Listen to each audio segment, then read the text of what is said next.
To this day, one of the hottest topics in JJK is whether Gojo could have beaten Heian form Sukuna with no Maharaga. But let's be honest, that topic has been covered more times than Sukuna has made binding vows, so I've decided to put a much more interesting spin on it. In chapter 230, Sukuna taunts Gojo for not being able to open his domain. Sukuna basically said that Gojo was lucky not to be born in the same era as him, because then he would never have been called the strongest. So in this video, we're gonna see if that statement is actually true by exploring what would have happened if Satoru Gojo was born in the Heian era. I already know some people are going to struggle to comprehend that this video is simply a fun hypothetical, but guess what? I don't care, go cry about it. Also, I know some people will take Sukuna's statement as gospel because they're crazy glazers, but they are forgetting the fact that Sukuna said this thinking he had won. Sukuna continued to call Gojo ordinary just before his brain turned to soup and Gojo started beating his ass so hard Sukuna started crying for his mummy. So yeah, there is a very real discussion to be had here, but it is just a hypothetical, so if you disagree and it's actually for a valid reason, then that's fine. Also, no, Gojo being in the Heian era does not just make him Sugawara Michizane. They are completely different people with completely different levels of strength, and we don't even know if their abilities work the same way. Having the same technique does not make you the same person. Anyway, let's start off by seeing what Gojo would have been like in the Heian era, and then pitch him against the prime Heian era Sukuna to see who the real strongest would have been. Okay, we're gonna start off by quickly exploring if Gojo would also awaken in the Heian era. Now, when I made a poll asking if you want to see this video, a lot of people said there's no point because Gojo would just die before awakening, to which I am going to respond with, are you dumb? Sorcerers weren't just instantly killed as children because it was the Heian era. He could very easily grow up just as Uro Yorozu and all the other sorcerers did. It's not like Sukuna went around hunting children sorcerers, you know? If anything, he'd want them to grow up to be an actual opponent for him. The only way this would actually be the case is if Kenjaku killed him as a baby, and I'm pretty sure he wasn't doing that yet. Plus, if that did happen, Gojo would be dead and there would be no video, so for everybody's sake, I'm gonna assume that he actually grows up. Now, Gojo's soul and innate personality would remain intact, but he would likely be much less arrogant than he was in the Hidden Inventory arc. In our time, pre-RCT Gojo was still pretty much uncontested as the strongest, but in the Heian era that would not be the case. A sorcerer with a strong-ass domain, like Yorozu, would likely wipe the floor with Teen Gojo. Now, Gojo, being the absolutely insane natural talent that he is, awakened his reverse curse technique when he finally got humbled and put close to death by Toji Fushiguro. Considering the fact Teen Gojo in the Heian era would have much less need for humbling and have more experiences with tougher opponents, he would still be capable of learning reverse curse technique, auto infinity, red and purple. Gojo's isolation in being the strongest would also likely still be a thing after awakening and learning infinite void, because he would then wipe the floor with pretty much everybody except Sukuna and maybe the vengeful spirits. The point of this is that his fighting style and desire to actually be challenged will remain intact. However, he will also have a more survival of the fittest mindset that comes with growing up in the Heian era. Our Gojo grew up so much stronger than anything else, hence why he was so arrogant and also why he was not living up to his own potential. Once Toji taught him that he wasn't truly the strongest, he was then able to awaken and reach his full potential. So yes, Gojo will be capable of reaching the strength he is now, and that's because he will have been actually challenged since birth. We have established Heian Gojo can reach modern Gojo's strength, and that his personality / mindset would be relatively similar, so it's now time to get into the most important point of the video. Not only can Heian era Gojo match modern Gojo's strength, he could potentially be much stronger, and I mean levels stronger. There are many reasons I think this, but before I get into them, I want to remind you that this is purely hypothetical because we know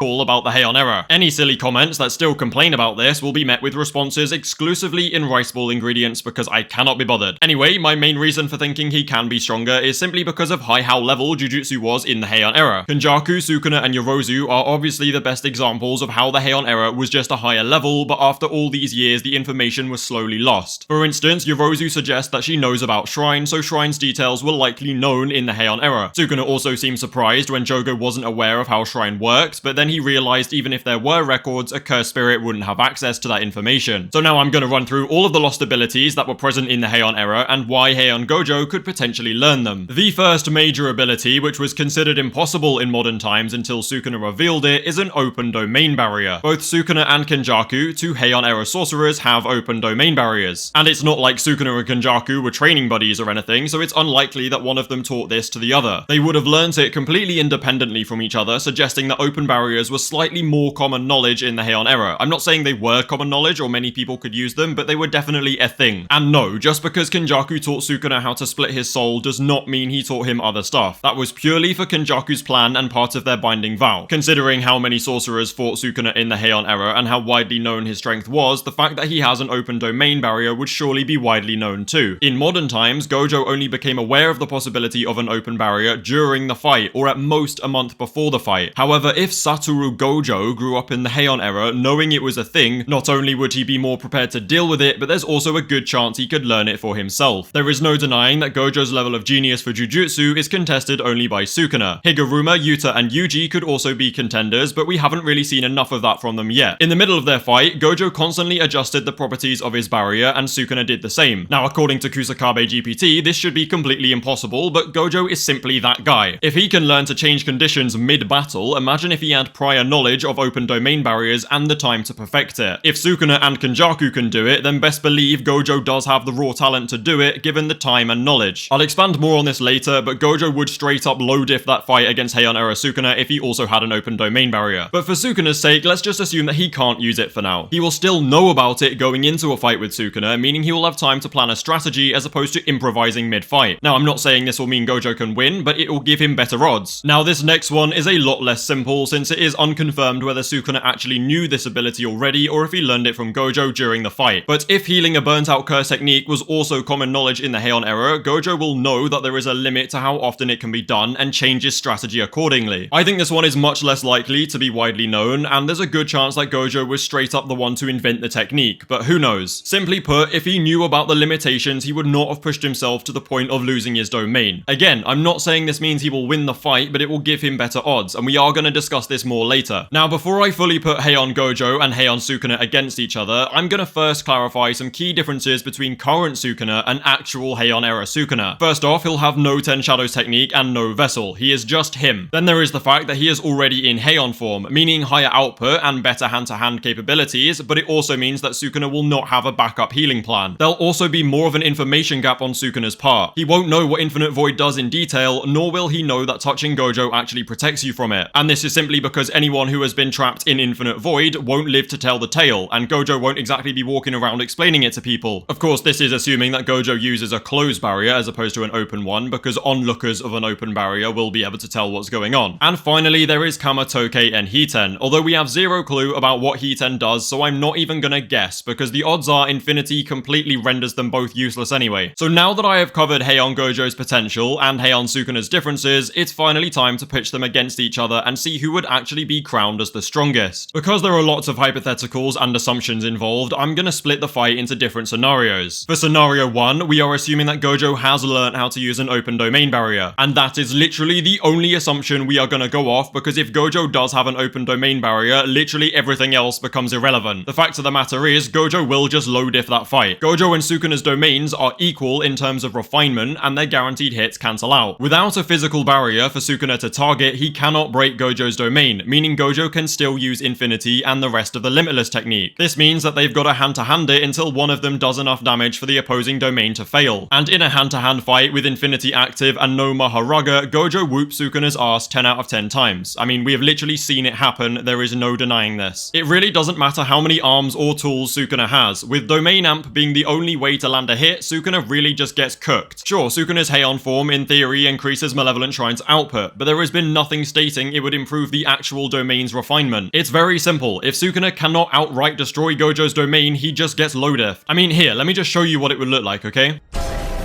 Now for scenario 2, we're going to assume that Gojo does know about the open barrier, but he cannot use one for himself. We are also going to assume that neither Gojo nor Sukuna had prior knowledge on healing a burnt out curse technique. And yes, in case you're wondering, Gojo will get some kind of assumption per scenario, like knowing about the open barrier, because without it, it just becomes normal Gojo, which defeats the whole point of the video. Due to Gojo's personality being much the same and him not knowing about the limitations of curse technique burnout, this scenario should play out very similarly to their actual fight, despite knowing about the open barrier. If Gojo somehow makes it past the first clash, he will still keep trying to expand a domain until he completely burns out. Now, anime fans, please try not to get too excited when I say this, but we're actually gonna do some scaling real quick. Utahime's boost brought Gojo to 120% output, but Gojo's own hand signs and chants pushed it up to 200%. So let's assume that that Heian Sukuna's output with hand signs and chants also allows for an 80% increase in output. Considering Gojo's wounds were deep but not fatal against Megana, it's likely an 80% increase from Heian form Sukuna would at very least render Gojo incapable of fighting, and in that case Sukuna does just win. However, if Gojo can somehow survive long enough to use Falling Blossom Emotion or Simple Domain and then heal his curse technique, he does have a chance. Let's assume that the first two clashes are just about survivable for Gojo. Gojo will not have Prison Realm experience, so he cannot reduce the size of his barrier. But at the same time, Sukuna cannot deactivate the sure hit inside of Gojo's barrier to increase output outside of the barrier because he doesn't know he can touch Gojo to survive it. Now let's assume Gojo's loss of protection equals Sukuna's loss of output. Sukuna is still in Heian form. He still gets that 80% boost. Not only does this mean he can tank more damage, but it also means he can make up for the output loss so that Gojo will lose every single domain clash he gets into. Basically, Sukuna wins in this scenario low to mid diff. Now this final scenario follows the same assumptions as the previous, but this time both Gojo and Sukuna already know how to heal their curse technique and they know about the limitations. Now this knowledge could completely change Gojo's approach to combating Sukuna since he won't want to constantly try and reopen his domain and eventually burn out. Now the first domain clash would pretty much go the same way in order for Gojo to test the waters and see if his domain can beat Sukuna's. After realizing their domains have equal refinement, but Sukuna wins from the outside, one of two things will happen. Either Gojo will get instantly shredded by Malevolent Shrine, which I don't think is likely, or Gojo survives just long enough to heal his curse technique. Since he already knows how to do this, he would likely only have to survive for a few seconds and then use blue to exit Sukuna's domain. Now Gojo is not dumb. If he knows that constantly healing his curse technique will destroy his brain and remove infinite void, he will not do it any more than necessary. And remember that Gojo's speed with blue is levels faster than Sukuna, so much so that it's mistaken for teleportation, so he can easily exit an open domain. If Gojo aims to simply avoid Malevolent Shrine for the duration of the fight, Sukuna will be forced to give up on catching Gojo inside of his domain. Of course, Sukuna could fix this issue by enclosing his domain in a barrier, but then he can't break Gojo's domain and will end up with a result like scenario 1. If Gojo does use this strategy, he again low diffs Sukuna, but that's only if Gojo chooses to fight this way and if he can survive Heian Sukuna's domain for long enough. Overall, I'd give this scenario an even 50-50 between them because I can see it going either way. Given that Sukuna had Heian era knowledge and info on Gojo, whereas Gojo had jack shit, it's clear to see why Sukuna vs modern Gojo would almost always go Sukuna's way. But despite the information gap and Maharaga, Sukuna was still surprised at how close that fight actually turned out to be. Remember, Sukuna had a plan, whereas Gojo was improvising and still made the fight go way longer than Sukuna expected. After all, Sukuna thought he had won in chapter 230, but Gojo ended up just being him. Although not every scenario goes this way, Heian era Gojo overall just has better odds than a modern era Gojo. And the most significant difference was definitely the possibility of an open domain barrier. Pair Gojo's crazy natural talent for Jujutsu with prior knowledge of open domains and the time to learn it, and I genuinely believe Gojo straight up low diff Sukuna. But again, these are all just hypotheticals. The point is, his odds are just much better in the Heian era. Therefore, Sukuna was just wrong. I mean, if anything, Sukuna was lucky that Gojo wasn't born in his era. Giving Gojo access to all of that high-level Jujutsu knowledge would simply make him far more challenging than current Gojo ever was. Anyway, that pretty much wraps up the video. I know some people will really like this video, and some people will absolutely despise it, but at the end of the day, I made the video for fun and because I wanted to, and I shall continue to do exactly that with every video I make. But anyway, please do not forget to like and sub, feel free to join the Discord and follow me on Twitter, links below. Thank you guys for watching, and I will see you very soon to discuss what the f*** is going on with Gojo returning.